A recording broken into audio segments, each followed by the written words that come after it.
This week on The Bastard Title, my guest is Frank Zafiro, probably one of the hardest working writers I've talked to ever. Frank right now has, you may have heard about the Grifter Song novella series, which is a huge collaborative effort with multiple writers to put together one massive story, TV style, sort of like a binge-worthy series that you can check out, which is out. I believe most of those are currently out from Down and Out Books, and you'll hear a little more about that in the interview. That said, Frank's a really cool guy. He's an interesting fella. He's got a history as an officer of the law. He's got a history in the military. He's again, like I mentioned before, the kind of guy who collaborates with other writers. It's a very interesting way to get projects put together, and I would say it's pretty unique in the sense that writing tends to be a very personal situation. So I think it's really cool to hear from someone who has kind of broken through a barrier and has found a really comfortable place working with other writers and making new ideas larger. Collaboration is a key aspect of writing, and I think it's really vital to hear about things like that because it helps you understand what the full process is. Because remember, when you're writing, you finish, you revise, and then you hand it over to other people, and ideas can grow, and things can be revised by them as well, and ideas get passed, back and forth. So ultimately, you will collaborate. So anyway, I'm running long. I'm running long today on the intro. I'll cut that shit out. You won't have that happen again, but I just thought it'd be interesting. I got fascinated by something, and I'm rambling now. But anyway, folks, as always, thanks for listening. I'll be back to close out, and hopefully it won't be as rambling as this. Be easy.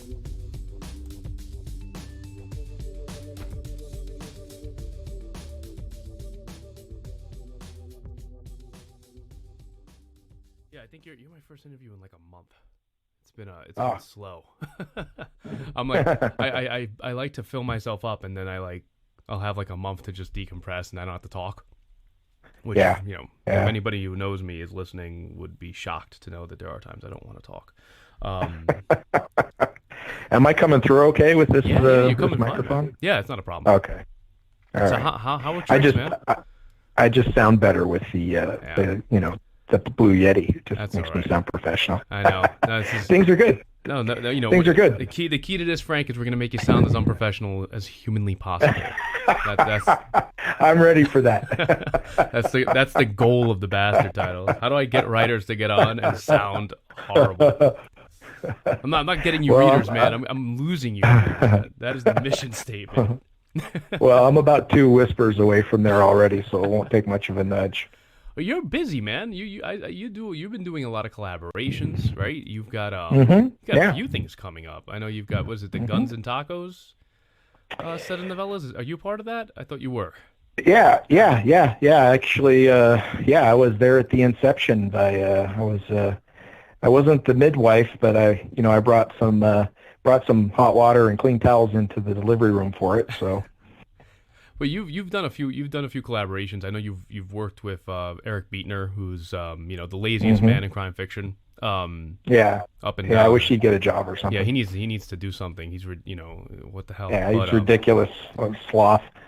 Disgusting. I think if there's any example I could give writers as to of the absolute laziness of a writer, it's Eric Beetner. Yeah. The epitome. Minimum 4 projects a year? Come on, man. Jesus Christ. Yeah. Step it the fuck up. Yeah. He's definitely busy. He wasn't the first guy I ever collaborated with, but the way he tells the story, and I think he's telling it true, I like stalked him in a way, not like in a creepy way, but I stalked him about working together. Every time we'd cross paths, he did some book designs, book covers for me and stuff, and I'd be like, hey, yeah, if you ever want to work together, I'd love to. And he was like, yeah, okay, yeah, because he wasn't interested in doing it. I guess he explained it that he'd had a really good positive experience once, and he figured that's it, you're done. You're not going to get it. Everybody else is probably going to be an asshole if you do it. So, and then he had a project that really worked well with the format that I had been doing with most of the people that I wrote with, that dual first-person narrative situation. And he's like, So next time I asked him, he started to say no and then thought, well, wait a second. This might actually work. And the rest is history, I guess. That seems to me, I mean, you've been a part of a ton of anthologies. Like I said, you do a lot of collaboration. Do you enjoy sort of that band work, like doing, I don't know the best. I mean, I wouldn't call it garage rock, but it still has that sort of spirit to it, right? You're working with other artists on something a little larger, and I haven't had many, like you mentioned. It's rare to have one good experience when you do something that deep in the weeds. Like, it's one thing to give your story to an anthology, but I know I worked with Ed Amar and Sarah Chen on an anthology that both alumni of my show. Yeah, and both fantastic writers, and they put together an anthology of stories that were connected, which to me is a huge endeavor. I mean, I just finished editing an anthology, and it was. I mean, and this is no fault of the writers, so the writers don't get mad at me, that they were the easiest part of the process. But, I mean, just finding the time, being able to get your headspace there in any collaborative effort is huge to me. I like it, but I do think, me personally, I think I struggle with feeling like I'm never giving it enough attention when I do those kinds of projects. Is it that you like? Do you ever feel that way, or do you really just enjoy that? Does that like really get your gears going when you get to work with someone of like mind? Yeah, it does, and I've been very fortunate because I mean, I've collaborated on novels with 5 different writers. I mean, 1 woman, 4 men, a couple from the Pacific Northwest, Eric Beatner's from California, Jim Wilsky's in Texas, and then Larry Kelter's over in New York. So, not very similar in terms of geography and very different people. And every one of them has worked really, really well. And so I've been really lucky because, I mean, I can imagine how much of a disaster a collaborative novel could be if you were with the wrong person. But I think you hit it really on the head, that garage band feel, that collaborative feel. For me, when I'm working on a book with another writer, it's like, how when you go grab coffee with another writer and you start talking and, the other guy or gal's telling you about their book or what their story they're working on, you get really excited, maybe pitch an idea or two back at them, and they like one of them and they're excited. And then you talk about your work and they do the same thing. By the time you're done, you want to go home and write 6,000 words in an hour and a half, and you just feel great about, well, that's the way it is for like a month and a half, every couple of days, because you're sending chapters back and forth. And so it's just a super huge charge. It'd be what I imagine playing in a good band would be like. I don't have any experience in that, but that's how I imagine it would be. Yeah, that I was synergy, Yeah, because I look at it like, my own experience in music has always been, sort of jam sessions, just hanging out, and you have those moments where everything kind of clicks together. And you're like, oh, look at this, we did like 2 minutes of something that made sense. And it sounded good. Yeah, it's like magical moments, right? And I think that's the thing you kind of hunt for. But I mean, like you just mentioned, you're working with different people. You're working with people with different kind of regional dialect within their own heads. How do you find that rhythm? I can see that being tough. Does it feel easy, or does it take you a little time to finally like kind of get an understanding of how the other writer's voice works? And it's not so much that you are trying to like homogenize it, but you still have to kind of find a way to play off it, don't you?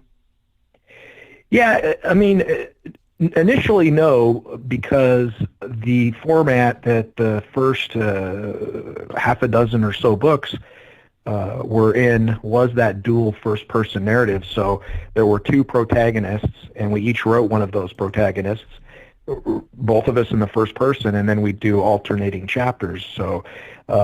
So really what you're kind of doing is writing half a book that it's more like the anthology experience that you're talking about, at least up until maybe the midpoint of the book when you kind of have to start crossing over a lot more. And so that was a little bit more, it was still collaborative, but it didn't have to be quite as synthesized. It didn't have to be quite, it was almost like, okay, you play guitar for a while, now you do a drum solo. I mean, it wasn't like we're playing together exactly, and then at the end we start playing together. Whereas the last few books have been a different deal. They've been more of either a single first-person character or a lot of multiple third viewpoints, and we're both writing some of the same characters and working on an outline that's pretty, for me anyway, pretty detailed. And that is exactly what you're describing there. That has to be, you have to find the rhythm of that, because otherwise it just comes out clunky. And I've been fortunate there. I've selected good writing partners, obviously, because we catch a rhythm really early, and then we get some momentum. And by the time I get to the end of every book I've written with another writer, I don't have that feeling that I have at the end of every one of my solo projects, which is, I hate this book. This book sucks. I've said it before on the show. I mean, I literally, whenever I finish anything, I sit Shiva. I mourn. You know, That is so true. I literally, I spent 2 to 3 days just kind of in the worst fucking mood. And my wife has yet to wrap her head around this. She'll look at me like I'm a fucking maniac because she's like, "You finished a book. Yeah. Be proud." I'm like, "No, I'm Yeah. not proud. It sucks. I just spent a couple of months putting together 70, 80,000 words of trash, and Yeah. I have to leave it alone and then come back to it knowing it's trash, Mhm. and I have to make it And when, better." and when you, and it's a weird journey, because when you start the book, it's like, oh, this is an interesting idea, and then it's, wow, this is a really cool idea. I'm going to do something with this, and then it's like, first date, first kiss, first time in bed. You're all, oh, this is awesome. This is the greatest thing ever. By the time you get to the end of it, you've gone through all these stages and you hate it. And yeah, if you don't throw it in the drawer, figuratively or literally, and leave it for a month or so, then you could come back to it and be like, oh, wow, this is a lot better than I remember. This is actually pretty good. I might actually show this to someone. But there's that period in the middle where you're like, it doesn't matter how high you stack shit, it's still shit, Exactly. and that's what I just did. And but I don't have that feeling when on any of the collaborations that I've worked on. I get to the end of those and I skip right over that to, wow, this is pretty good. I'm excited about this. And so if nothing else, there's that. Well, I guess at least, because, I guess what's missing from the formula, and that's, if you want to call it a formula, but I mean, I guess you're missing that isolation, right? Because I think that's one of the things I think it is that when you write a novel on your own, you're doing that in such isolation.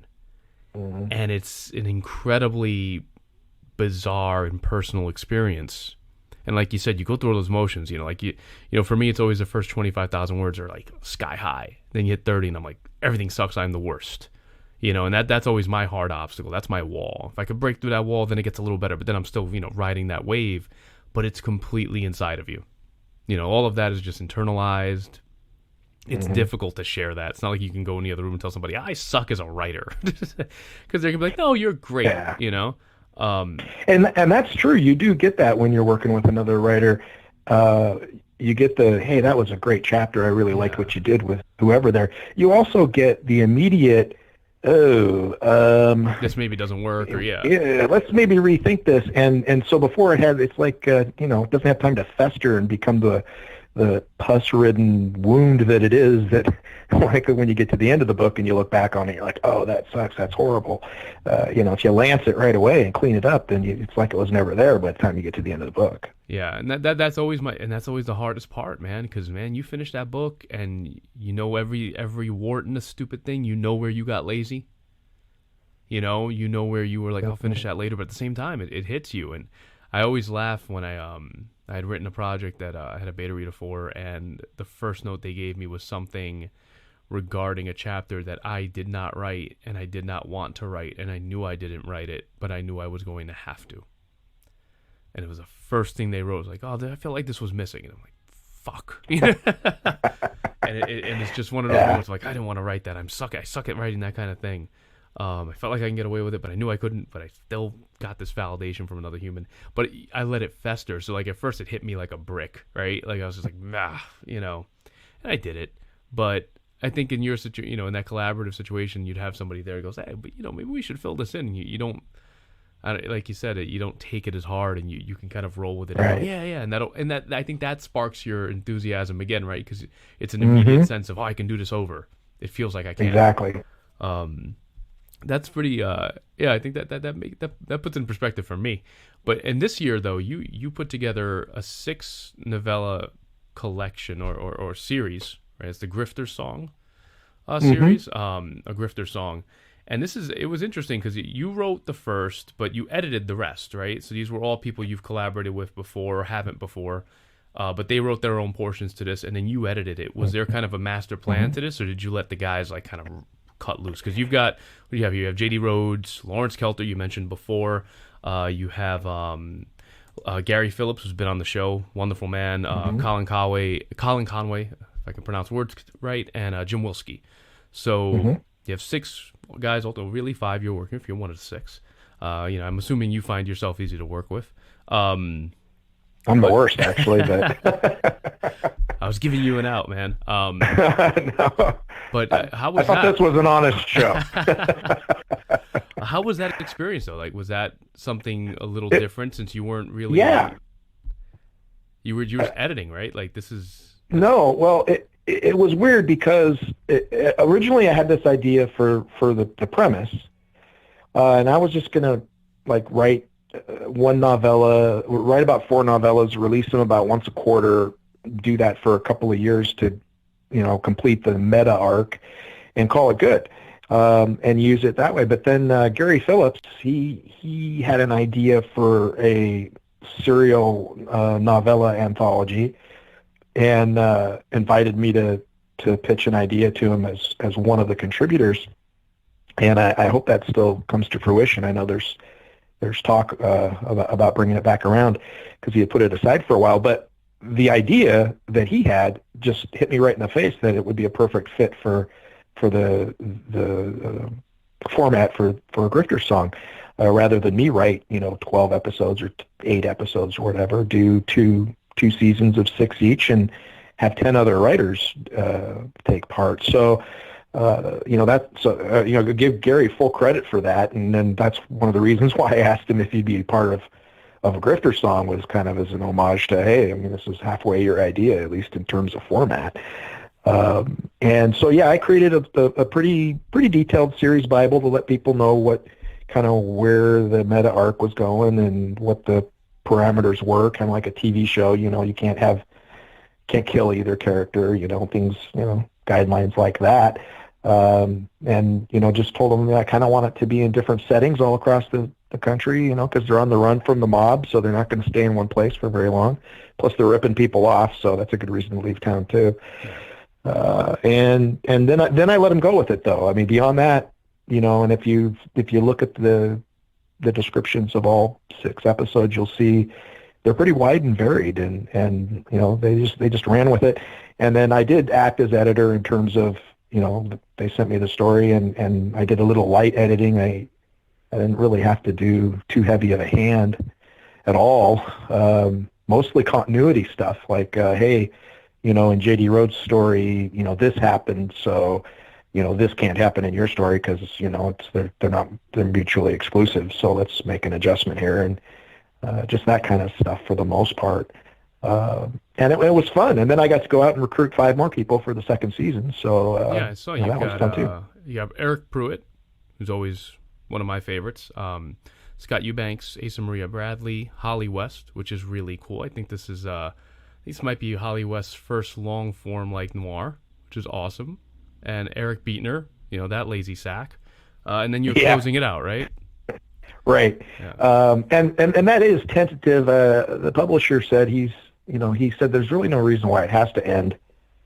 We can keep it going for another season if it's doing well enough. And I told him, well, you just got to let me know before I finish the story, because there's a point of no return there I have planned, but I could change everybody. If you want me to leave it open, I need to know before we get to that point. You can always kill everybody and then boom, vampires. There's always a way out. Yeah. That's what it was cool. It was cool in the first season because I got to grab up people that I worked with. I wrote books with Larry, I wrote books with Jim, I wrote books with Colin, and I've always liked J.D. Rhodes's work, and so it's cool to be able to ask him. And then of course Gary. In the second season, I kind of took an approach of I wanted to be as eclectic as possible, and that's why you have Eric Pruitt, Southern noir, kind of guy. Eric Beatner, he's in his own realm, right? But then Scott Eubanks is a new voice. He hasn't had any novels out. He's an MFA student or a graduate rather, and is shopping his novel around, but he hasn't had anything published very big yet. So it's kind of a new voice. And then Asa she's a romance writer. She writes paranormal romance, and she's awesome. I love that.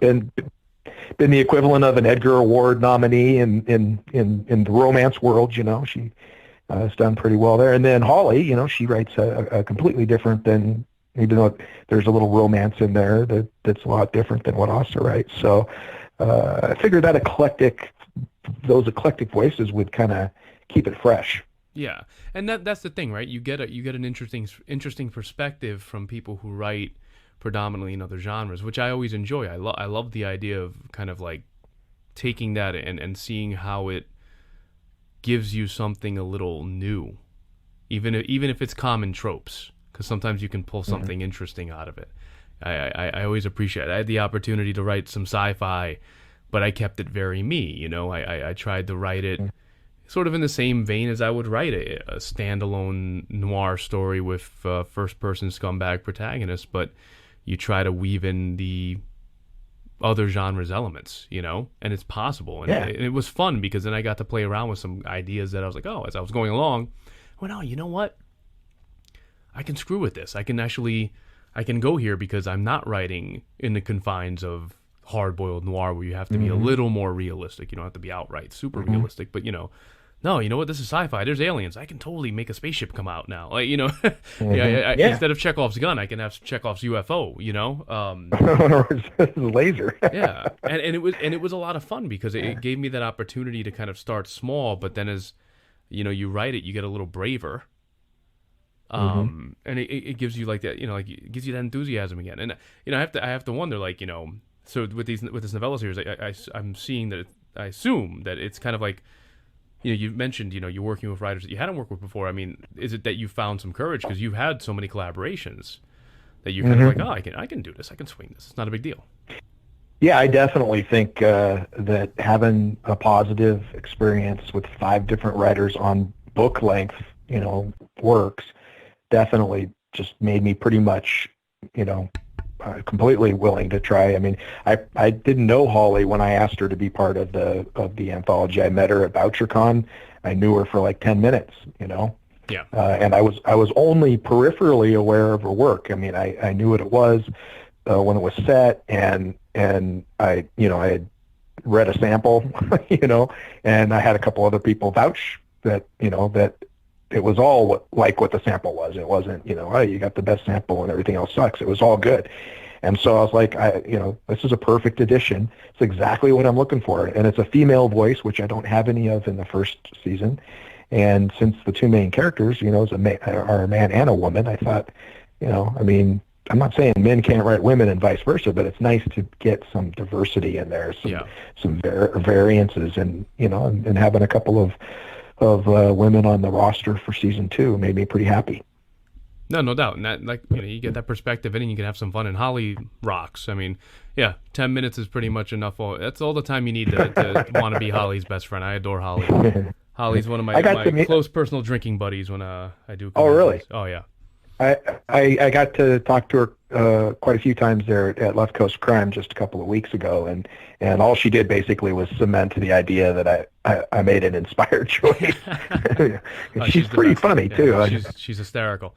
Yeah, she's one of the few people that I was bummed out that I wouldn't be able to see because I didn't go to LCC. Right, I'm not really doing anything this year, so she's one of the very few. Not VoucherCon either. No, it's every couple of years, like every 2 years or so, I do more family vacations. So it's kind of like, all right, well, got to pay for that. Right. So it becomes a kind of a.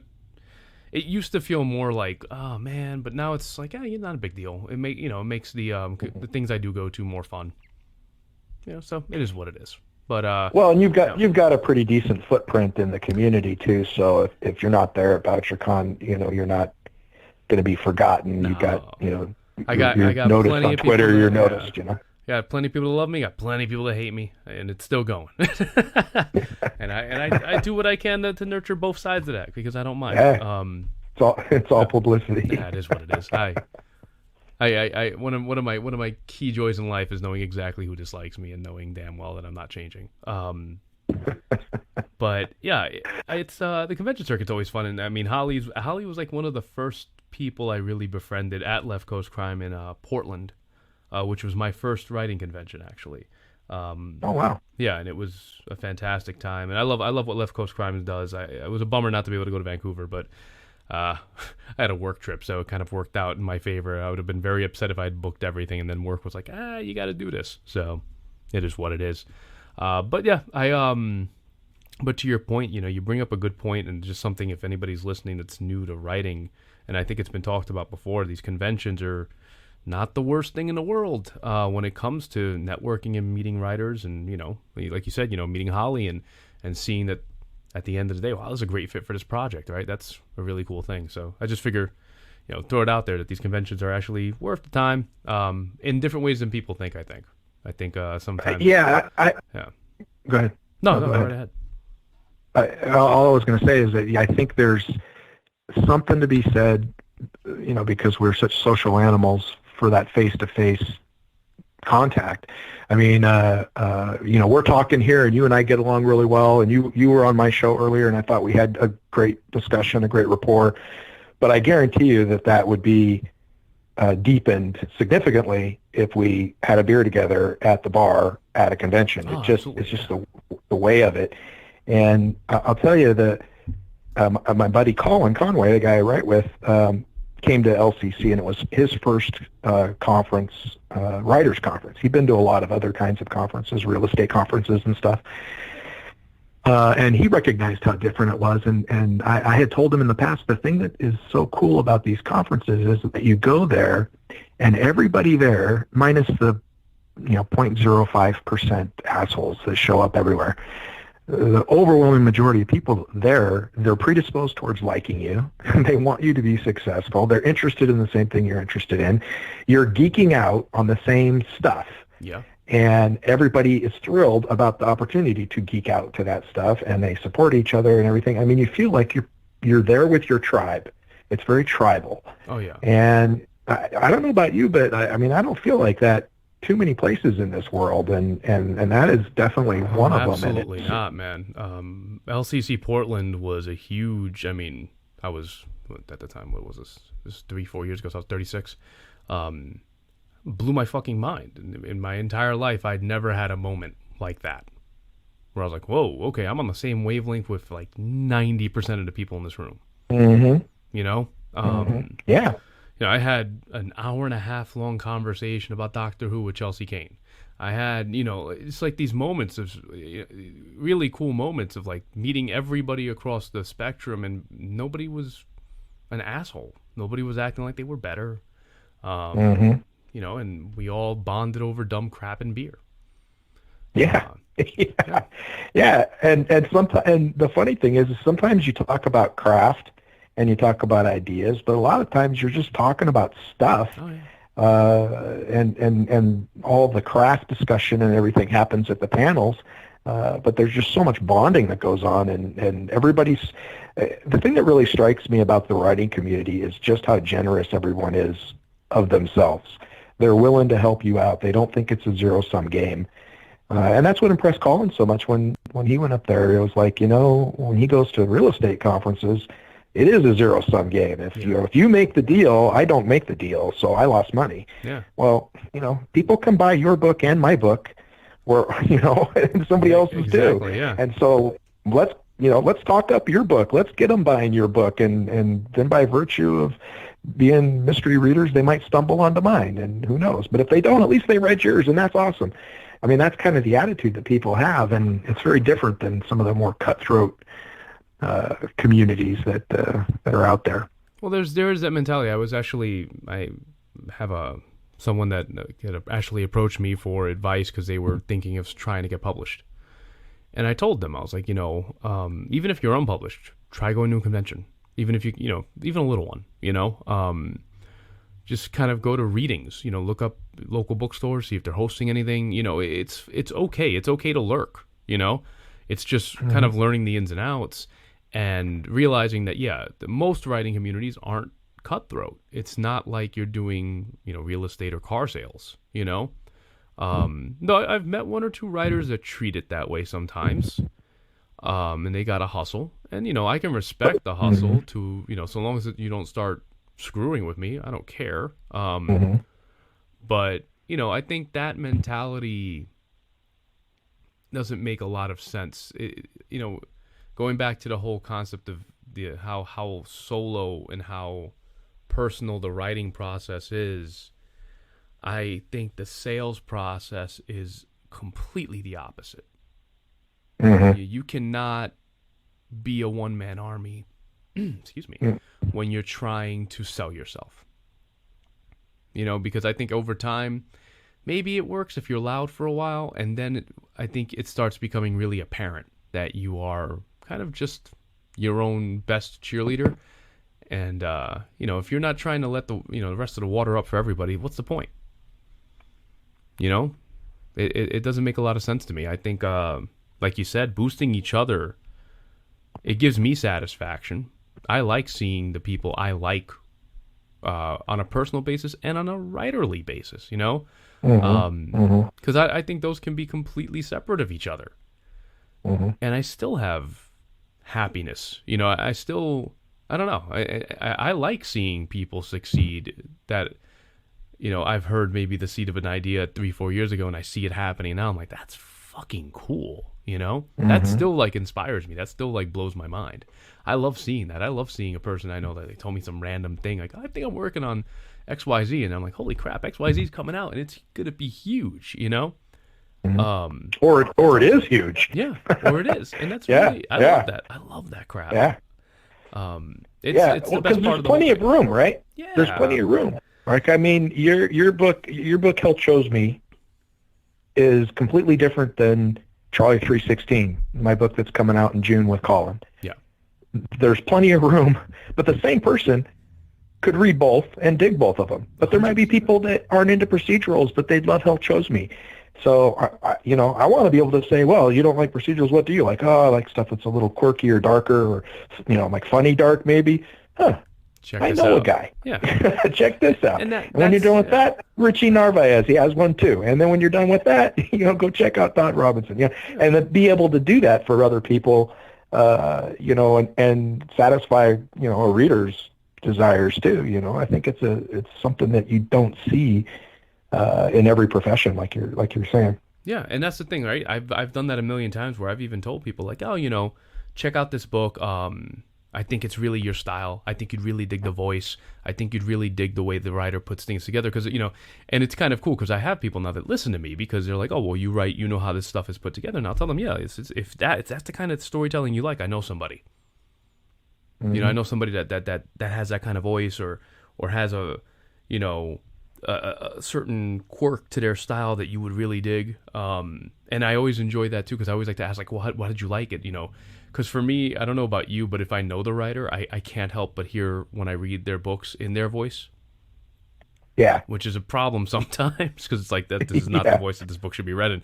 But it's always fun when I get to hear somebody who doesn't know the writer. They're like, oh, it was great, and this, and that. I'm like, all right, cool, that's awesome. I thought that too, but I was a little worried at first because I definitely, like Todd Robinson, you mentioned, I cannot not hear him whenever I read him.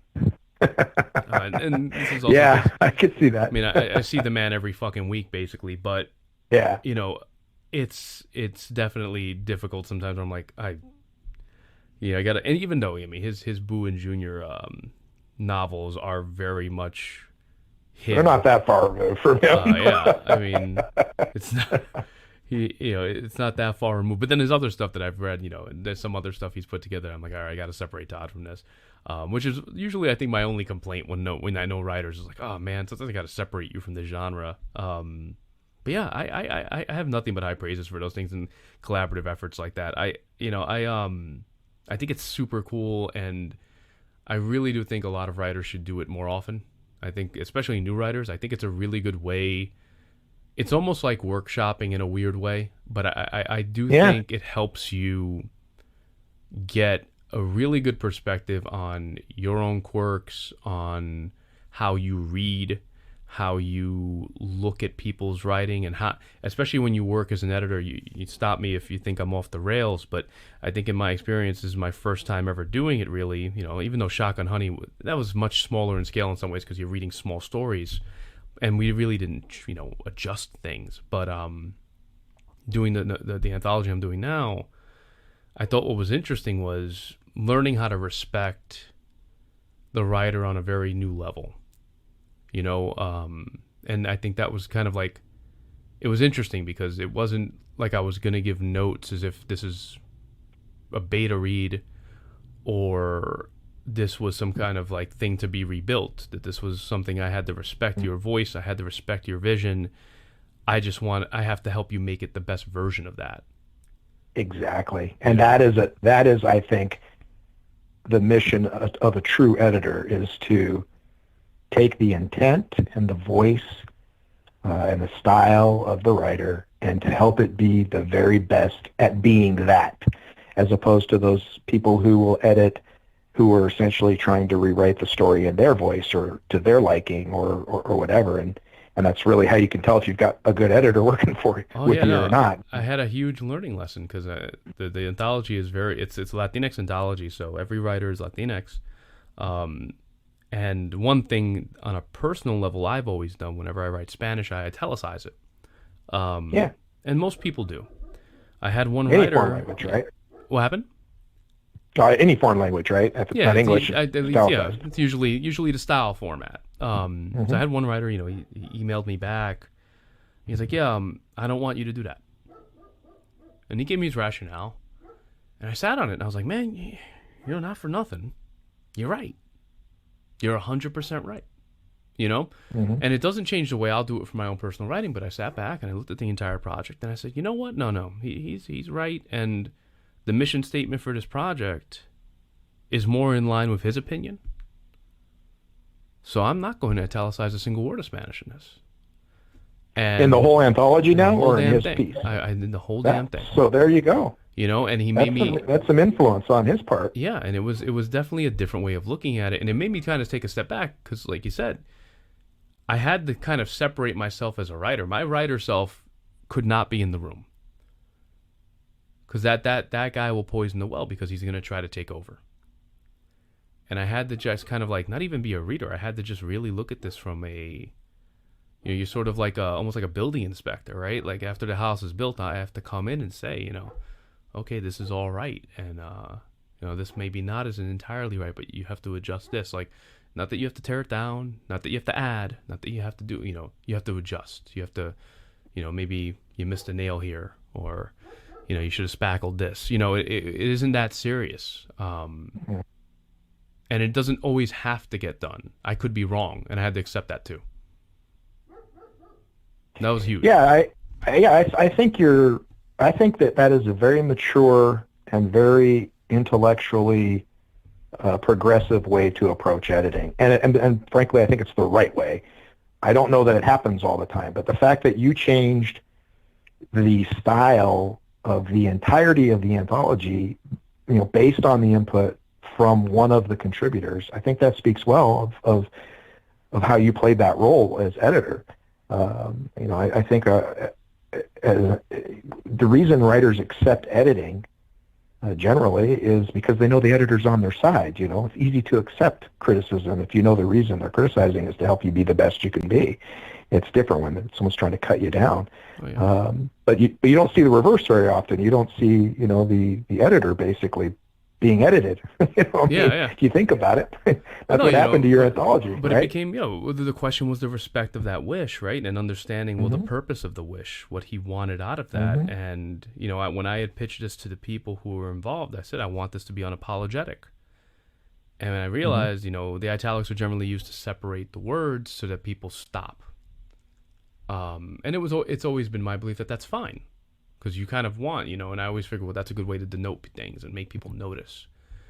And then when I looked at the piece and I reread it without the italics, and I realized, people will still stop, and it's going to be jarring. It's going to shake you a little. It's going to throw you off. It's going to be unapologetic. I went, oh shit. He has a better way of looking at this than I did. But what you just described right there is exactly what I'm talking about when I talk about the charge and the joy that comes out of that collaboration. Oh yeah, that's fucking awesome. Is right there. I mean, you hit on something bigger because of your interaction with that author. Now, it may have been his idea that sparked it, but then you took that idea and you applied it to the entire anthology, and that created a bigger idea. Yeah. And it actually tied in, it sounds like, perfectly with the original idea that you had in the first place. So that's what collaboration is like. And I should give him a shout out, Hector Acosta, who he's a good guy. He just made a big move. He's an editor at Shotgun Honey now himself. Great writer, has a novella called The Hard Way that was out from Shotgun Honey. People should pick that up. He's a really good writer. He should be writing more. So I know he listens to the show, so I'm lecturing Hector to write some more. Well, he sounds like he made a pretty smart move with the story he sent you. So no, he's a great one. I'll say it too. Hopefully, we'll have announcements by the time this airs. But yeah, I think he knocked it out of the goddamn park. I thought his story was outstanding. So I'm looking forward to people reading it. It's he wrote a beast. And it was very good. When is that out? We don't know yet. It got delayed. It got delayed a little bit. So I'm hoping my publisher Eric Campbell, Down and Out Books, helps me get it out this year. I just sent them the final draft. It's they're pretty quick in the turnaround process. Yeah. Although with the volume that has ticked up over the last year, that they're getting a little closer to. Drifting closer to the traditional turnarounds, not even close, but they're getting a little longer because just the volume, I figure that's my own problem too, so I'm like I'm behind on tons of crap. I owe poor Ron over at Shotgun a third Blackie novella like the last 3 years. So that's Ron Phillips. Yeah, Ron Earl Phillips, right? Is it Ron Earl Phillips? Yeah, good guy. But I met him at VoucherCon, and he was funny. I met him and shook his hand. I said, Phillips? And he said, the other Phillips. Not Gary. Yeah. Just in case, I know. Just in case, just because Gary's everywhere. So. Oh, he's a beast too. It's another guy that doesn't work enough. Come on, stop it. These LA guys with their lack of hustle, man. Yeah, there's something in the water. So Frank, rolling back, I'm going to assume a lot of your love for writing and the genre that you write in comes from your background. Because you were a police officer in the 90s, and before that you did a stint in the military, right? You were in the Army. Yeah, I did 5 years in the Army, and then 20 years on the job. So does that inform a lot of what you do? I have to assume that because you have a lot of inside knowledge, having your police officer background. You get to tell stories with actual realistic cops as opposed to some people like me who are just like, I'm just going to write cops like this. But people don't know the difference. Trust me. Well, I think people would be shocked at how more boring it is when it comes to if people really wrote cops realistically, of just having those 5-minute bursts of stress, then 2 hours of writing something on paper about that 5-minute burst of stress, but. Do you take a lot of that still, or do you try to kind of do you take your own personal experience, or do you take more of the operational stuff that you know? Probably more the latter. I was really careful because when I started writing, I'd been a writer when I was younger, and then I went a good 10-year stretch where I wasn't writing any fiction because I went back to school, and history degree has a lot of writing in it, so I was pretty busy there. And then I was early in my career. I was moving from position to position a lot, so I was always learning something new. And then when I hit a spot where I could start to write again, those are the stories that came out, obviously, because now I've been in that role for 10 years, surrounded in the law enforcement world for about 10 years. So I was really careful, though, not to use any real experiences or to in the rare instances where I did, to fictionalize them as much as possible so they'd be unrecognizable to everybody, because for one thing, I didn't want to get in trouble with my bosses because some of the stuff I wrote was kind of dark, and you never know what they might say. And just secondly, I didn't want to embarrass anyone, or I didn't want to. It just felt like the right thing to do. As time passed, and then I retired in 2013. I think I started drawing more on the flavor and the texture of my experiences, and obviously the processes and the way things work and all of that to fictionalize the story. But it's nice because I don't have to go Google, you know, police technicalities, things, the inside baseball stuff. I don't have to go ask a cop or Google it or guess. I pretty much know. And if I don't know, I still have guys I could call up my buddy and say, hey, are you guys still using this? Or no, we started doing this instead. So so I definitely draw on that for sure. And that's a nice. It's a nice thing. It's a nice bag of tricks to have to draw on. It's interesting too, because you have a perspective, and like you said, about certain protocol or technology software that gets used, on a day-to-day basis, and like, how do you balance that kind of stuff out? Because I know a lot of times there are diehards who love that kind of detail. You've got people who are like super into that stuff. Do you find yourself having to balance that out though, so you can kind of appeal to the broadest range of readers? Or when you write your cop novels, do you say, screw it, I'm going to go for broke, I'm going to go for folks who really love this kind of like down and to the detail kind of stories that some guys put out? Like, do you aim for that, or do you try to kind of like just do what you can do and you inform yourself as you're writing your story? It really depends on which series or book I'm working on. If I'm working on the River City series, which is an ensemble cast of a police procedural, your Hill Street Blues and YPD Blues sort of thing, I do tend to put a little. It's a procedural, right? So I do tend to put a few more details in there, a few more of the technical things, a few more of the how things really work. Amped up and dramatized and all that, but still closer to reality than say a hard-boiled book or something like that that's more about the characters and the dark action or something like that. So it really kind of depends on which kind of book we're talking about. But you said balance, and that's absolutely key. I mean, I mentioned earlier a book that's coming out in June from Down and Out Books called Charlie 316, and Charlie 316 is a call sign. It's an officer's call sign, and in that book, it's a procedural, sort of, and so it definitely had some insider baseball in there. But and I wrote it with Colin Conway, he was a cop for 5 years, so he has some inside knowledge too. But we wanted to really balance it with story first, action first, character first, and those other details were there more for the sake of veracity and for texturing and for to make it seem real than they were to point at something shiny and say, look what's in the book. Where you might do that a little bit more in a straight procedural. It's totally a balance, though. You hit the nail right on the head. I mean, it can't be a textbook or a instruction manual, but there has to be some detail in there. Otherwise, it's not really procedural. It's not really. It doesn't seem realistic if they put handcuffs on in front. Yeah.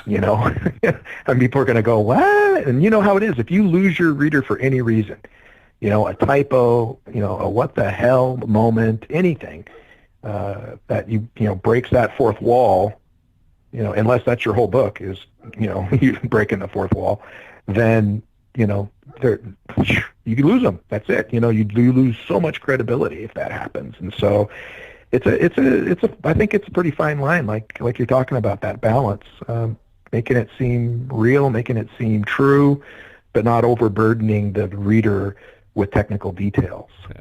Do you ever get those? Because I know I've gotten one or two emails or comments from the types who are like, they're a little too into the details. Do you ever get any feedback from like, oh, such and such department didn't use this service revolver or some crap? That always drives me a little crazy. I try to ignore it, but it always blows my mind that, because if you do the research, the stuff, and there are people who will come at you with some weird and crazy stuff sometimes. I don't get that on the procedurals anyway, but I mean, the River City series is set.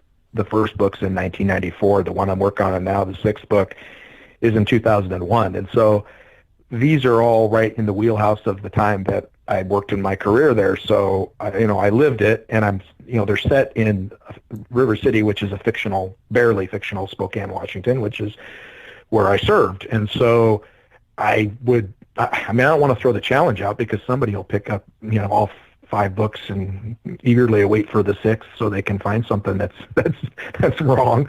But I feel like I don't. There's not a lot of landmines like that for me because I'm writing in something I'm so familiar with. And it being River City instead of Spokane gives me just a little bit of wiggle room there. If somebody were to say, hey, that's a dead end. I said, yeah, in Spokane it's a dead end, but in River City it goes all the way through to the arterial. Go fuck yourself. Yeah. You know what I mean?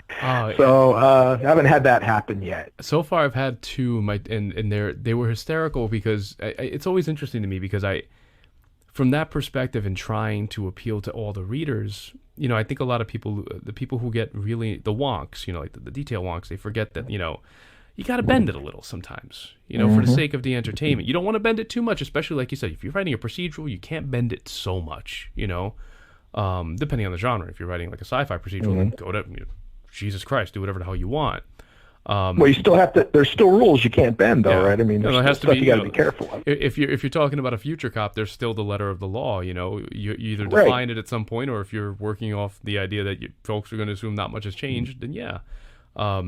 But my favorites have been I had somebody come at me with a 4-page letter about the 1959 Plymouth Fury, which was spectacular, as I had to fight all impulses to just email back. Wasn't that Christine, the 59 Fury? Stephen King? 59 was Christine, and I chose. Yeah. Oh no, the Christine was a 58. I chose 59 as a little homage. Okay. But what cracked me up about it is I just was so tempted to just email a passage before I actually described the car that said it was outfitted in all aftermarket parts. There you go. Because I didn't want to fucking write a 4-page fucking description of a car. And I just recently saw some feedback about Hell Chose Me from someone who hadn't read it, which is really fun. So clearly an expert. Super expert, remarking as to why my character would have been in Iraq if we didn't invade Iraq until after 9/11, missing the fact that we invaded Iraq back in the 90s. But sure, man, whatever you say. You know, we were there, and I used the Battle of Al-Basaya as a drop, as a sort of a background for a chapter. And my favorite part was like, well, that was more urban, and I'm like, yeah, that must be why there's houses in that chapter. But anyway, it was also a tank battle. I could have given you that, you know. When I write my tank book, I'll use Al-Basaya again. But yeah, and you know, these are the guys that are, you know, that Teddy Roosevelt was talking about when he talked about the man in the arena and the people in the stands, right? I mean, I don't know what sport you like. I'm a big hockey fan, and I'm always amazed by some of the people who are screaming up in the stands and everything about, you're a bum, you skate hard, blah, blah. Get out there, when dude. Did you strap? yeah, you don't look like you strapped skates on recently, you know? I mean, it's a lot harder than you think. And you know, it's easy to be critical and write your 4-page letter to the guy who sweated out a whole book and got it published and, you know, is putting his face out there. And well, speaking of which, you're sending I know nothing about anonymous hockey. letter. I know nothing about hockey, Frank, but let me tell you this. They're ice skating and I can't ice skate. They're doing a bunch of shit on ice skates that I'm sure they planned. It's not like it's chaos. And they fight on fucking ice skates. I'm going to respect the shit out of that. Not so much anymore, but yeah, they do. That's a shame. But I got to say, man, I went to one hockey game. I had a blast. I didn't know what the hell was going on, but all I knew was I can't do that. So it's one of those sports that's definitely benefits from a live viewing versus televised. Oh, hell yes. Yes, I can't watch that on TV. Live is amazing. Well, I'm a huge fan, so I can and do watch it on TV quite a bit. I get the package and watch my team all season and all that. But that's hard. What's your team? I'm a Flyers fan, Philadelphia Flyers fan.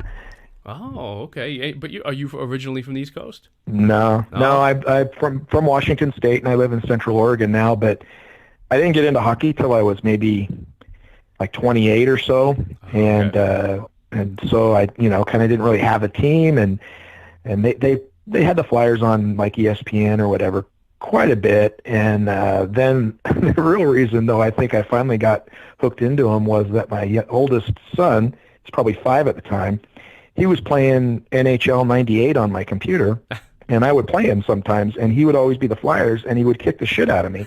And so I got so used to seeing Eric Lindros knock people over that I was supposed to be controlling, and John McClare scoring goals and everything. Then when I saw it on ESPN, I was like, "Ah, these guys are pretty cool." And so and you know how it is when you start following a team, any team. Then every season becomes like a novel in and of itself. There's the tragedy, there's all of that, and so then you're regardless of your sport, regardless of your team, you're hooked, and then you bleed those colors. Exactly, yeah. That's how it's been for me. You're talking to a New York sports fan, man. I understand tragedy. Jesus Christ. Yeah. Well, which teams are yours? Because there's you're like the only city in the country, aside from LA in some sports, that has like a buffet of professional sports. You got options. So you got like Yankees or the Mets, right? Yeah, I'm a Bronx boy, so I'm a Yankees. It's weird because normally if you're a Yankees guy, you normally lean into the Giants, the Knicks, and the Rangers. For some reason, you gravitate to blue. Because most Mets fans I know have been like Nets, Devils, Islanders, and Jets fans. But I'm a blue. I bleed blue. I'm a huge. I'm bigger into football. I'm a huge Giants fan. See, now I like the Rangers, even though they're frequent competitors with the Flyers. Yeah. But I hate the Devils. And I never liked the Devils. Despise the Penguins. I have a couple of friends that are huge Penguins fans. Since when? About 2010, I'm betting? No, for a long goddamn time. Since I've known them. Good for them, then. Yeah, we've been friends since the 90s, so yeah, they've been Penguins fans forever. And I respect that. It's funny you mentioned the games because back in the day when I was in high school, we used to play a lot of NHL 94, 95. And again, I knew nothing about nothing, and I just played the stupid game. But that was back in the day when the Rangers were riding high. They got their Stanley Cup.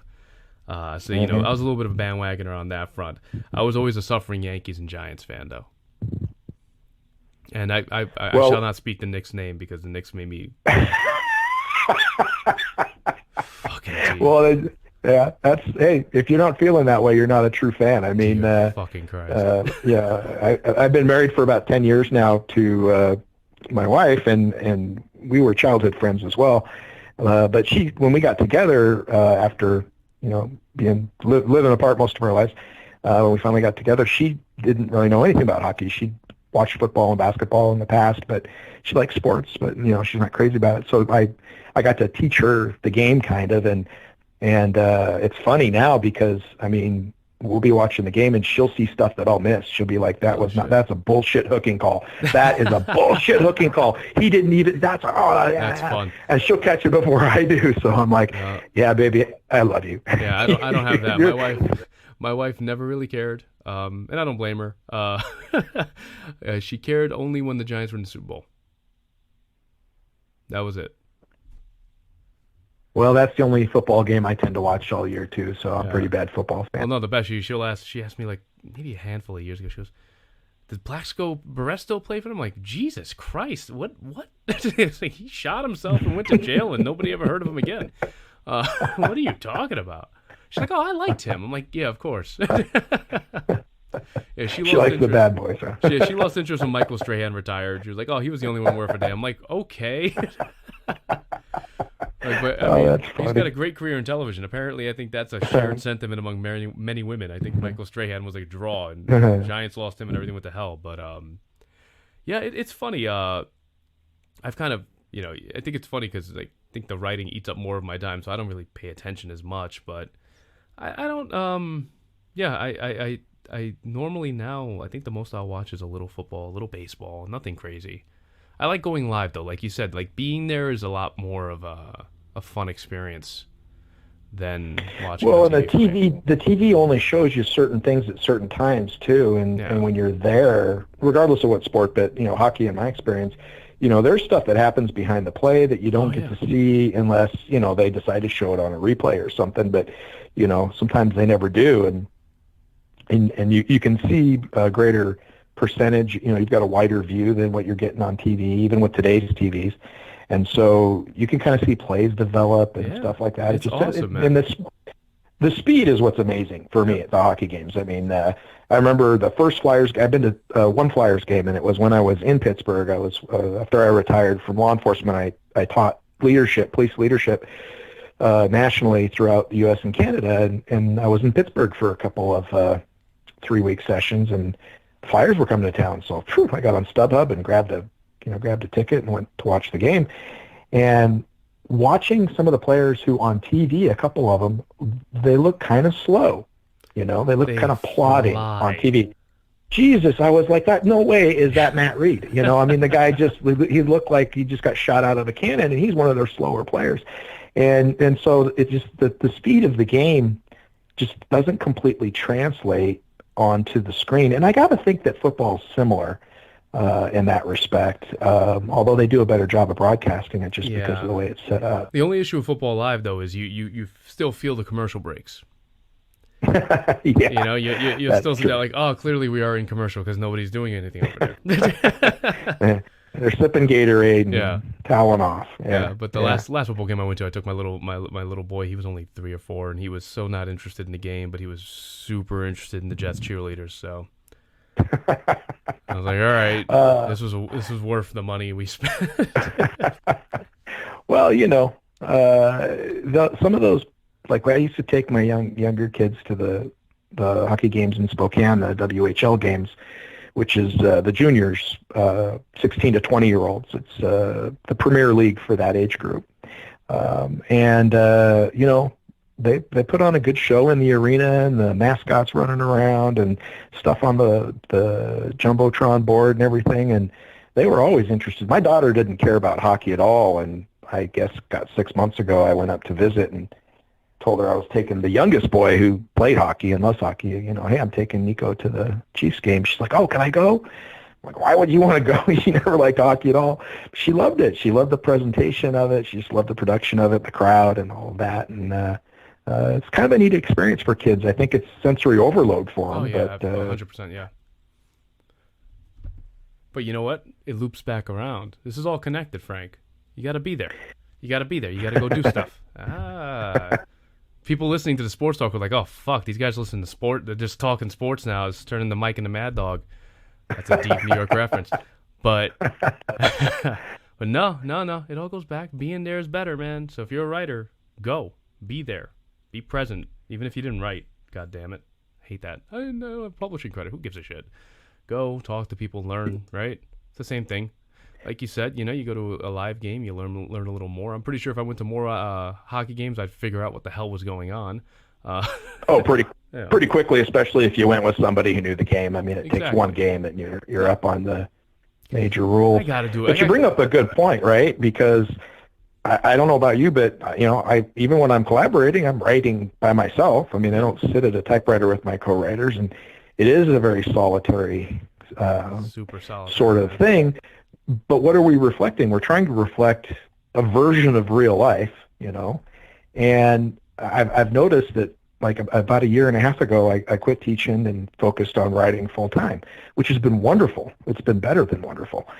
But the one thing I'm not doing as much as I did when I was working as a cop and working the street, or later on when I was a captain and working in the inner political workings of the sausage factory.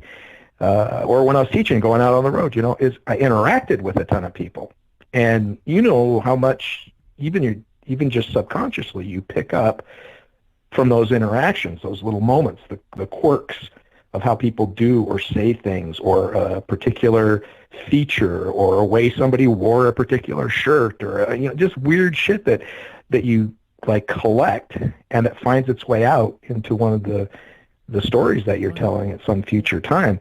Well, last year or so, I've been more secluded because I'm at home, where I work from home, and write all day. And I wonder if at some point I'm going to run out of all that stuff I've banked, which, looping back around, is another great reason to go to things like a writer's conference, because, boy, you see a ton of stuff. Yeah, it helps. And, I mean, the podcast here, Bass Chatter, you have your podcast, right? Wrong Place, Right Crime. Huge for me too, because like you said, it becomes so internalized that I think for me, I need things like this. I need interaction, so I try to find them as much as I can. Because if not, to your point, like there's a worry, am I going to run out of kind of inspiration? But also, sometimes you just want to talk about the things that you love, and if you don't have a direct Hmm. access to it, that can drive you a little crazy too, right? I And think it's only, you can only inundate your friends and family with the shit you're doing before their eyes begin to fucking roll into the back of their heads, they start making the sign of the cross. The Yeah, power of Christ compels you. Go back yeah, in there. exactly. It's like, oh yeah, you Yeah. got another book, great. Yeah, it's funny because I mean, family's weird because like there are members of my family that are like my dad and my mom are they love reading my books, and I mean they put them up on the refrigerator and everything, but I mean they actually as adults enjoy reading the books, and they're pretty honest about the parts that they don't like, and pretty praise the stuff that they do, and it's always good to hear what they think. But they dig it, they legitimately dig it. They both have said if I picked a book up at the library to give it a try, I'd be as hooked as I am, you know, because I tried it because you're my kid. There are other people in my family though who, because they know me, it just doesn't occur to them that it could possibly be a real book. It's like, you know what I mean? It's like, Oh oh, yeah. that's Frankie's little writing thing. I mean, whatever. And they're not being mean or anything, but it's just the way that some people, that's kind of how they see it. And so it's just kind of interesting for something to be that huge of a passion in your own life, and for it to not even ping on their Oh, radar they don't give a. They, necessarily. my family doesn't give a You know. shit. uh, I have the disparate family member that does, but I for the most part, I would say as a whole, my family is surprised when they're like, "What do you mean you going to a writers convention?" I'm like, "Yeah, I'm going to a writers convention now. Why? I have a book out and I'm doing like one or two panels." And they're like, "You got a what?" Like, don't worry about it. I gotta go. Well, I wouldn't say complaining, but I was noticing this in a discussion with my wife just within the last month or so, and I said the same thing pretty much that I said to you. I mean, I mentioned names, just to give her a little more context, and then and she was like, one thing you got to remember is not everybody reads. So some people aren't that interested because they're not that interested. It'd be Yeah. like, so all right, but you were talking about seclusion a little bit, or about like wanting to reach out and everything, and what occurred to me there too was that the downside of that isolation is also is that you get these great ideas and you're working on them, and if you're not sharing them with someone, I think we all get like half a bubble off of plum slowly, and then we have the danger of continuing to drift a little further and further. And if you're not like sharing your work with someone to give you that feedback, my biggest fear is I'm going to write something I think is wonderful, and I'm going to finally show it to someone, and it's going to be so far off of true north, they're going to be like, what is this? I Oh mean, are man. these actual words, or did you just. And so that's the other piece about going to these conferences, or having writers groups, or a buddy or some friend, whatever, making those connections, is it keeps you grounded in terms of, you know, not turning into Howard Hughes or something, I guess, with your writing. Does that make Yeah. any sense? No, 100%. And I think I would I'm not going to name names, but I've seen writers fall apart that way. You internalize everything, and then I think there's always a danger in kind of falling into that hole, and then you get so used to that isolation that it's very easy to slip into those like pity holes where you get angry, and Hmm. that anger just sits with you, and it just gets worse, which to me is a nightmare. That I would, I don't want to be one of those writers that's becomes that frustrated, angry writer, because this isn't an easy business to jump into. It isn't easy on multiple fronts. You've got people who look at you as a hobbyist. You've got people who look at you as more important than you really are, and they suck up to you. Or you have people who look down on you, and you're trying to make money, and maybe this doesn't make money, but this might make money. Or you have this idea, but that idea already happened. Hmm. It's a lot of passing back and forth, and in the meantime, you're trying to cater to your passion. Um, But I think, that kind of stuff in isolation will drive you fucking nuts. It's so Right. easy. It'll break you. And I think for anyone, I think that can happen to anybody. Um, and that's one of the reasons why I like socializing, because it helps me get out of my own head. Like you were talking about before, it doesn't even have to be talking about craft or publishing industry problems. It could just be talking about dumb crap, dirty jokes, Sports. sports, right? Yeah, it really it helps fix you. It heals your soul a little bit, and you can kind of carry on with your day and feel good about the things you're doing, no matter what's going on. Um, because at the end of Because in the end, we're all doing it for a reason, right? yeah, And we all have our intentions. I doubt many of those intentions are, I'm going to make $1 million. I mean, I think no one would turn it down. Don't get me wrong, but I think most writers are writing because, for one very simple reason, because they're writers, and because, like a musician who picks up the guitar and is going to play, whether they're recording or making $1 million or not even doing gigs. I think writers are very similar in that respect, and I just, that bitterness that you talked about, that's always a danger, and I struggle with it occasionally. And what I always come back to is, why are you writing? Yeah. Why are you writing? And if the answer continues to be because I'm a writer and because that's what I do, because it brings me joy, because I like to see that, I like that process, and I like to see that finished product. And now with the collaboration I've been doing over the last several years, especially, I like that interaction.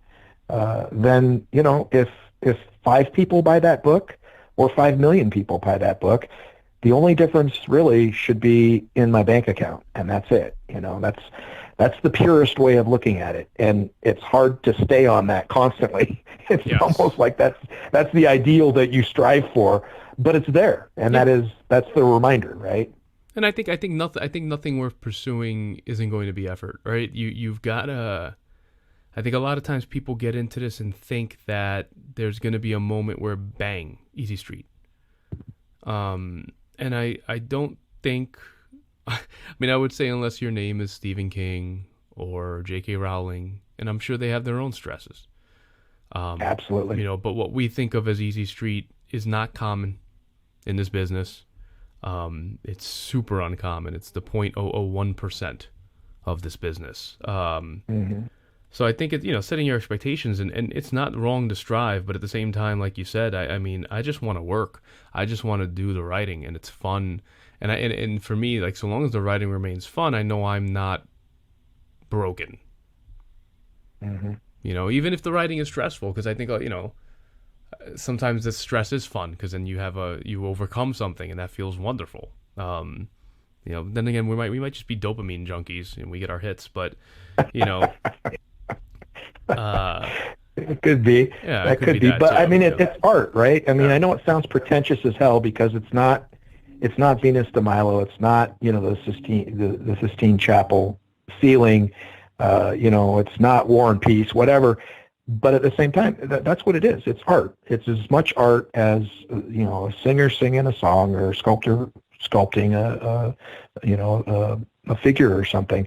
And there is something to be said for art for the sake of art, particularly if you're the artist. And I'm not going to go full on Emily Dickinson and just, fill my hard drive with stuff and hope somebody finds it someday.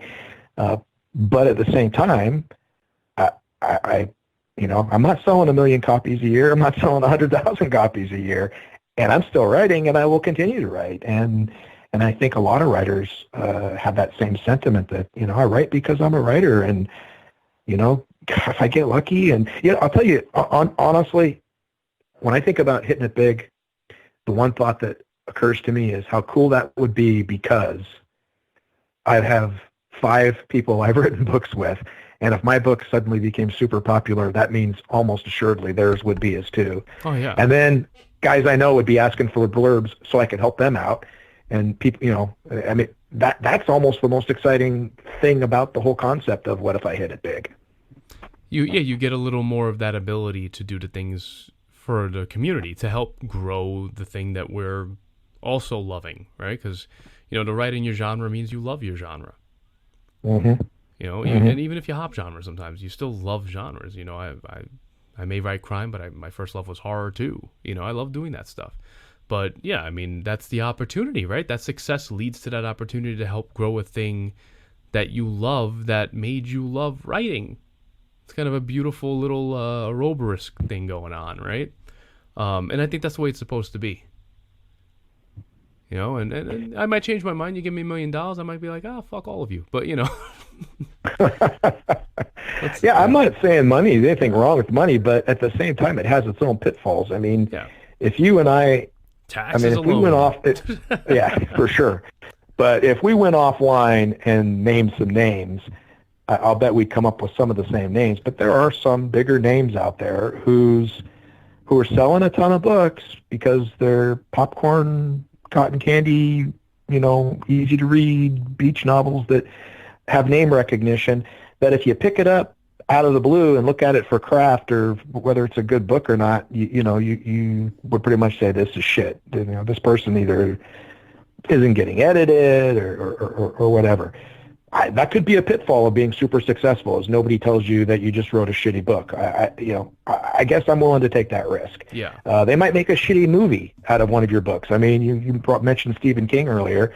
That poor guy, if he's batting 500 on movie adaptations, he's lucky. I mean, it's either The Shining or or something really crappy. But I'll take that risk though. You want to make a shitty River City movie? I'm willing to roll the dice.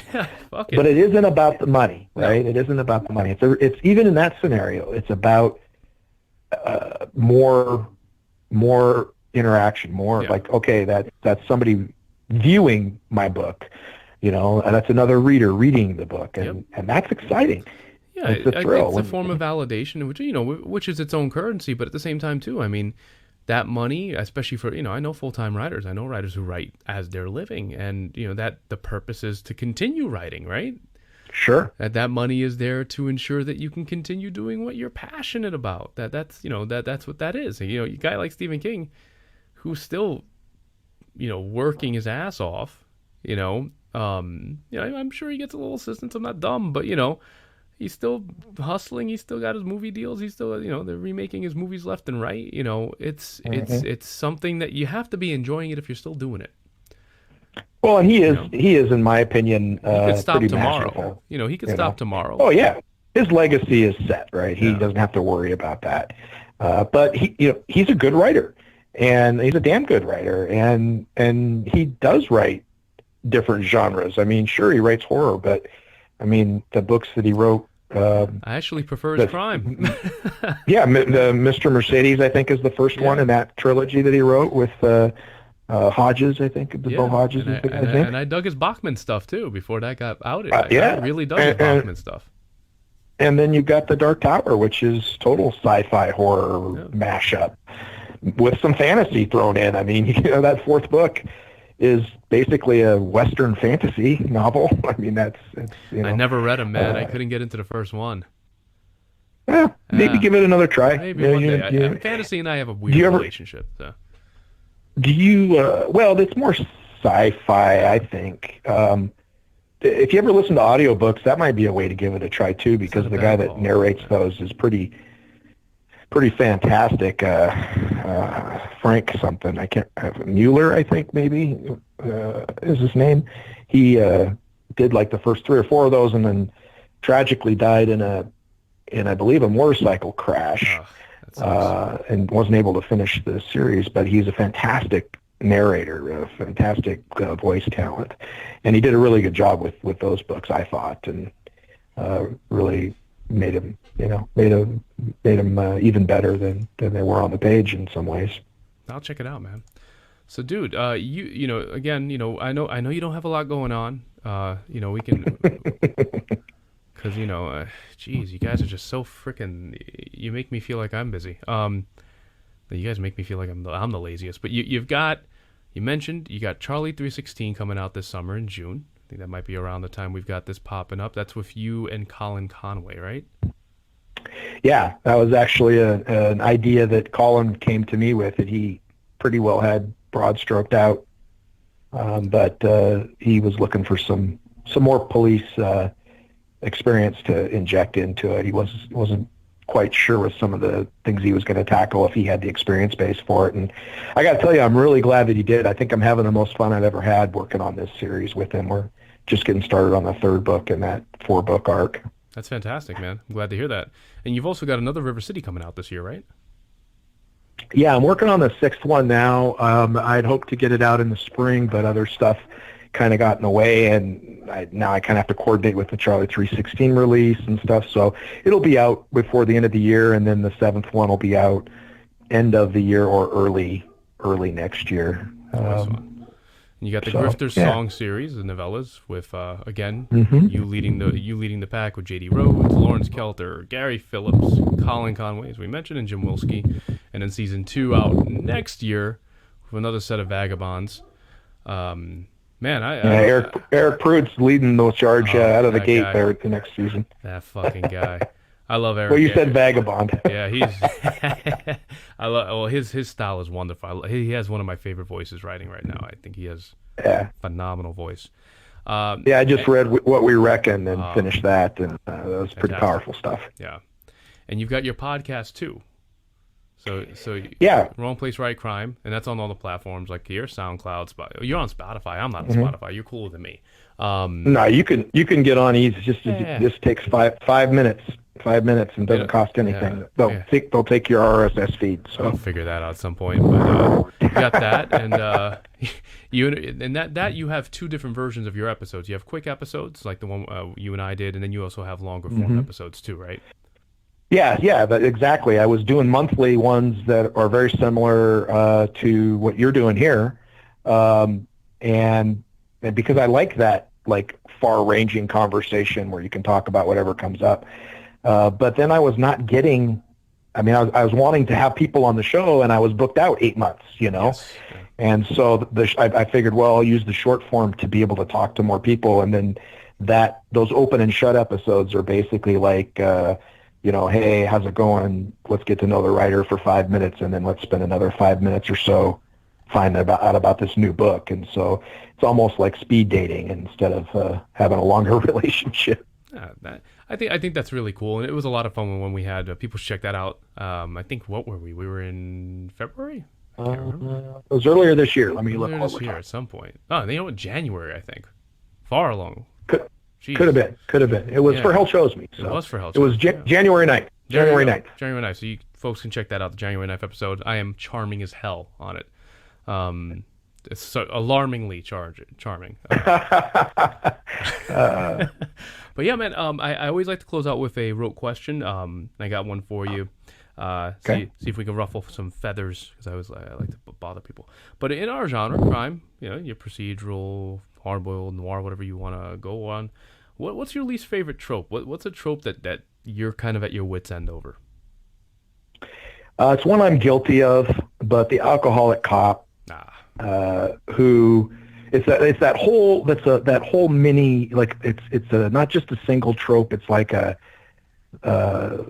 several of them that always seem to run in a pack. It's like a trope gang. Yeah. It's the alcoholic loner detective who has some death or tragedy in their background, who doesn't dress accordingly, right? Whose boss yells at him and he tells his boss to fuck off, basically, and who gets in a gunfight and then, nothing really happens. He's at work the next day. That whole twisted up, inaccurate trope just, the only thing that drives me crazy more than that is when a cop pulls out his gun and racks the slide. That's like the only thing that drives me crazier.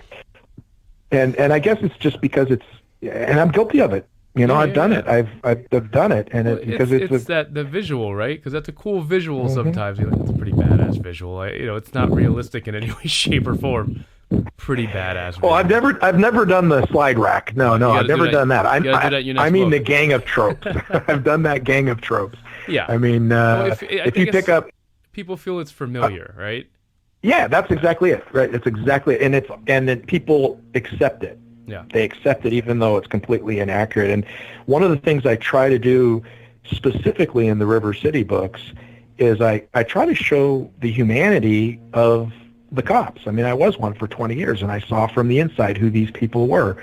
And there's bad eggs, just like in every profession, but the overwhelming number of them are hardworking, decent people who are trying to do the right thing, and they're very motivated in a very noble way. And in our genre, particularly some of the subgenres, that's not what gets shown. What gets shown is, the anomaly, the bad cop, the burnout cop, this and that and the other thing. Certainly those exist, but I wanted to show more of the humanity of the place there, because in River City they're the good guys. I mean, they don't always win, and even if they do, they win with a cost, but they're still the good guys, and I like to show. So I guess that's how I kind of try to subvert this gang of tropes that I also fall prey to. No, I understand that completely. I'm actually, the project I'm working on right now, I'm tackling the concept of the character's not a PI, but I guess you can kind of call it's in that family, I suppose. But he's an alcoholic. But I wanted to play with the idea, because this isn't crime, but I wanted to go with the idea that he has to be. To deal with what he's doing? Yeah. He literally has to be. And he's not bad at it. And that's the best part of it. I wanted to play with those tropes. How do I take that image of a disheveled alcoholic guy who works these cases with his partner and all, and do all these tropes, but how do you take that and how do you just completely upend that crap and really make it part of the world and make it fun? Not that alcoholism is fun, but it can be funny. Yeah. The thing about these tropes, though, is, I mean, it's like a cliche. I mean, it became a cliche for a reason. Oh yeah. And these tropes are accepted for a reason. I think of the character that Paul Newman played in The Verdict years ago. I think that was a 1982 movie. Yes, yeah. But it's a great movie. He's an alcoholic, broken down attorney, and it's a great story. But that's a huge trope. I love Paul Newman. Paul Newman played the best drunk, but yeah, I was always a fan of Paul Newman when he just had a bottle. One of my favorite movies of all time is The Hustler, so I can talk. We can do another hour on Paul Newman another time. Did you like Color of Money? I fucking loved Color of Money. Okay, good. Yeah. Some people didn't dig it, but I actually really liked it. I liked him in it. I liked Tom Cruise in it. I liked. You got 2 decades between the movie, right? So I mean, you can't. Yeah. You can't judge. You got to play it that way. They're completely different movies, and I thought, I'm a huge Scorsese mark, so that's on top of that. But it's one of my favorite Scorsese movies on a personal basis, and I would say obviously it's not The Hustler. The Hustler's a completely different film. I would even say it might be even a different genre, in a way. It's got a different rhythm to it. It's got a very different. It's a different subgenre for sure. Yeah, I mean it's a different animal, and I thought Scorsese. I don't know who wrote the movie, but I think you look at The Color of Money, and that, we were talking in the concept of procedurals and series and all that stuff. To me, that is as organic as a follow-up to a character I think that's ever been done.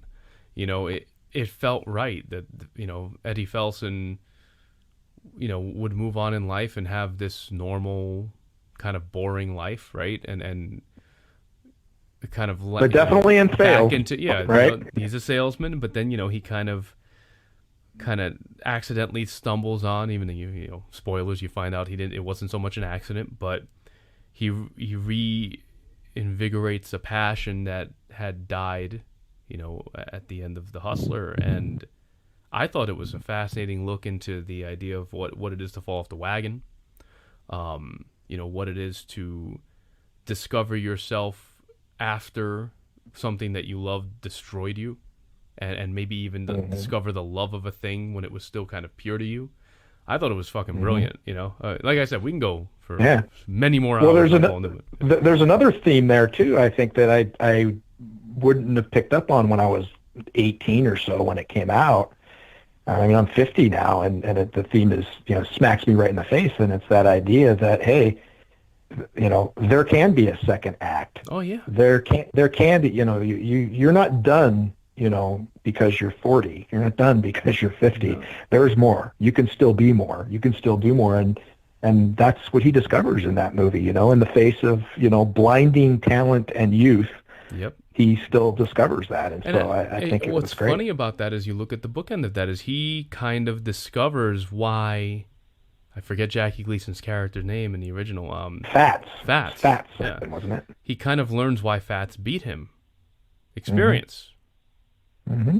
You know, and he, you know, with everything that he goes through with Tom Cruise's character in that movie, he slowly comes to the realization that it's his experience that wins him the day. It's not the skills. It's not, you know, your bravado. It's your ability to take in the things that you've learned, to take your traumas, to take all these things, and apply them. And like you say, you know, find your second act. And oh man, it's one of my favorites. And I got to rewatch it. It's been a while. Been a while since yes, it's been a good while for me as well, but I mean, I still remember, like, it just stopped rolling, you know. That's going to be my rabbit hole, because then I'm going to have to just watch Cool Hand Luke. I'm going to have to watch The Verdict. Becomes this terrible Paul Newman rabbit hole. Yeah, there's plenty there. There's plenty there. Oh, he was the best. God bless his soul, man. That guy, one of the baddest asses out there. I know a lot of people have their camps, you know, the Steve McQueen's. I'm a Paul Newman guy. I like Steve McQueen, but I was a Paul Newman guy. That was always a Paul. Yeah, I like Paul Newman too, because he had such a much longer career too. So he played so many different kinds of parts, and you know, if I had to choose, I'd choose Paul Newman too. Steve McQueen was his own kind of cool, but you know, Paul Newman had that irrepressible little boy element, no matter who he played. Yeah, it always peeked out at you. You know, it was almost indistinguishable sometimes, but it was always there, just somewhere in there. Even the darker things that he did, it played out there. And you know, that The Verdict was I think that and A Few Good Men are my favorite lawyer movies. You know, they're great movies. Yeah, both of them are excellent. But yeah, I think I've written one or two stories about older crime guys that I've definitely channeled Newman quite often, because you know, especially, I mean, you look at The Hustler. That's a pitch black movie, you know. Oh man, if anybody listening, if you haven't watched The Hustler, you want to watch. I would say probably a pretty solid precursor to neo noir, because it doesn't, you know, it isn't necessarily, I think, what at the time noir was. And it definitely, it's what noir is now. Yeah, it's definitely, you know, like the Lahane quote, you know, that you know, the character falling off the curb, you know, Eddie Felson's already at the bottom in the start of that movie, and he somehow finds a way to end up in the sewer. But that's pretty much it. Yeah, I would, anybody into noir writing, I would absolutely recommend watching The Hustler and Color of Money if you want a really good lesson on how to pick up an element of a story and take it somewhere else when you've had something that felt so final. Scorsese nailed that shit. That's another genius. Yeah, and I think that Color of Money, whereas you had a little more of a noirish aspect to the first film, you know, we're talking what 25 years, 30 years later. Yeah. It's a little bit more of a grifter.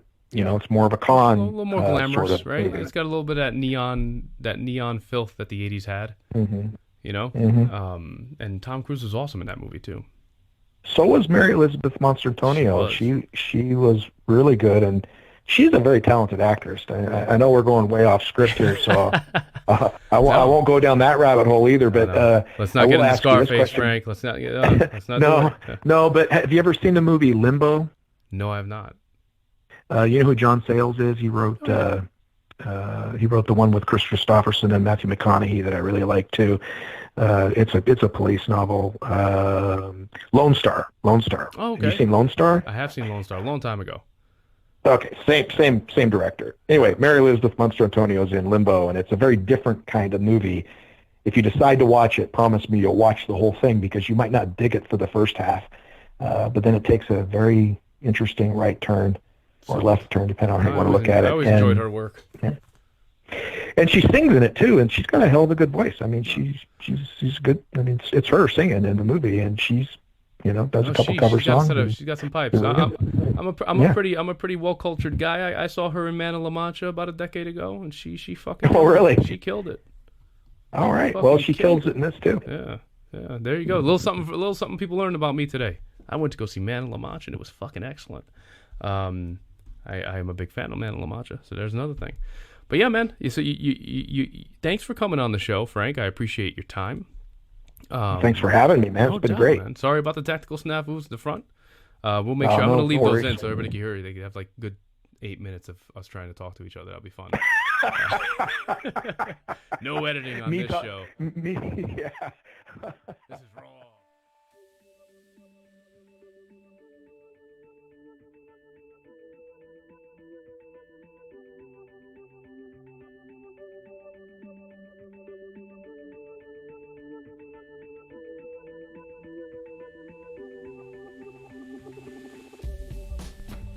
And in suitable form, I completely lied about the editing. I totally edited the front of the show because it was a technical fuck mess of Skype being an asshole. But there you go. You get a little bit of the peek behind the curtain there. But, you know, I decided to leave that ending because I thought it was funny. And ending on the word raw makes me giggle.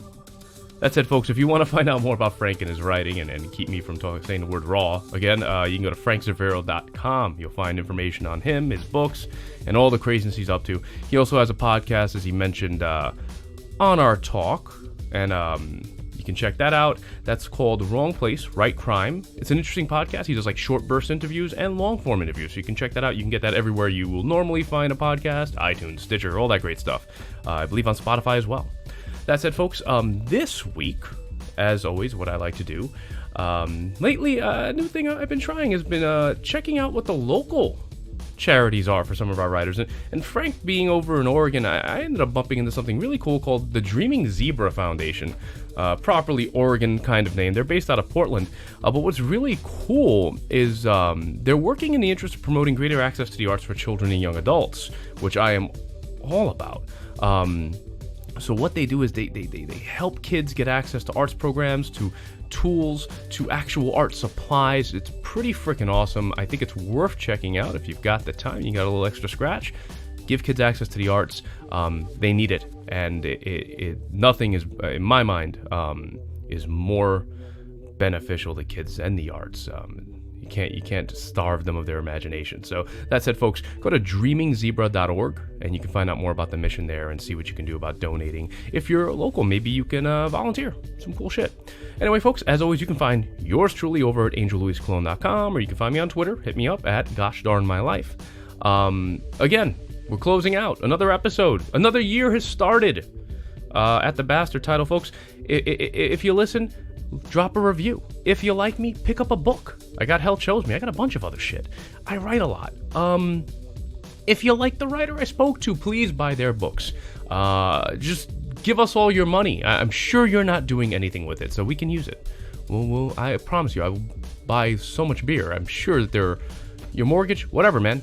Give me beer money. Anyway, I'm always appreciative of the listens, folks. I'm always appreciative of the clicks, the reviews. I'm always appreciative of the love you give our writers.